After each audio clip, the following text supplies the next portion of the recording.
প্রিয় দর্শক আসসালামু আলাইকুম। আমি চলে যাচ্ছি এম খান 7-এ, যেটা আসলে একদম ট্রেন্ডিংয়ে চলতেছে বর্তমানে। এই লঞ্চটি হচ্ছে সবচাইতে ট্রেন্ডিং একটি লঞ্চ, যেটা এম খান 7। এম খান 7 আসলে খুবই সুন্দর, চমৎকার গতিতে চলে, বলে বোঝাতে পারবো না যে ভিতরে পরিবেশটা এত সুন্দর। আমি যতবারই লঞ্চে চড়ি, তো এম খান 7-এর সাথে চড়তে আমার অনেকটা বেশি ভালো লাগে। তো যাই হোক দর্শক, এম খান 7 আজকে রকেটের গতিতে চালিয়ে যাচ্ছে। আর এম খান 7 হচ্ছে এখন সুন্দরবন 16-কে অতিক্রম করছে।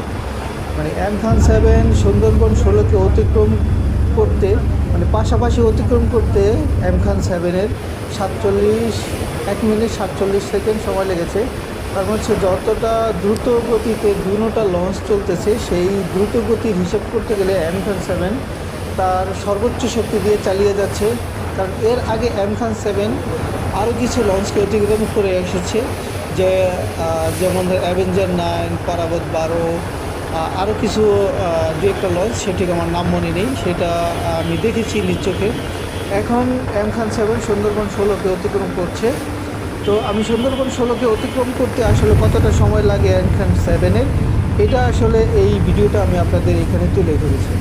তো এম খান 7 সুন্দরবন 16-কে পাশাপাশি অতিক্রম করতেছে। আপনারা আসলে দেখতে পারতেছেন, আমি যথাযথভাবে চেষ্টা করছি যে ভিডিওটা আপনাদের মাঝে সুন্দরভাবে উপস্থাপন করতে। তাই আমি যথাযথ একদম স্টিল নাও ভিডিওটাকে ধরে রেখেছি সুন্দরবন 16-র দিকে। এখন এম খান 7 সুন্দরবন 16-কে আস্তে আস্তে পাশ কাটিয়ে চলে যাচ্ছে সামনের দিকে, এটা স্পষ্ট ভিডিওতে দেখা যাচ্ছে।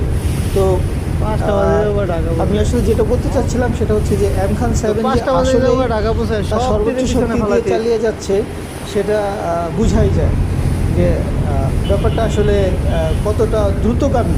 এম খান 7 খুব দ্রুতগামী একটি লঞ্চ।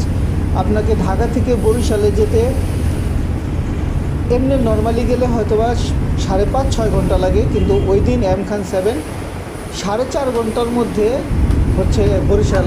ঢাকা থেকে বরিশাল পৌঁছে গেছে। আর বরিশাল থেকে ঢাকা পৌঁছে গেছে। তো আমি বরিশাল থেকে ঢাকা আসছিলাম।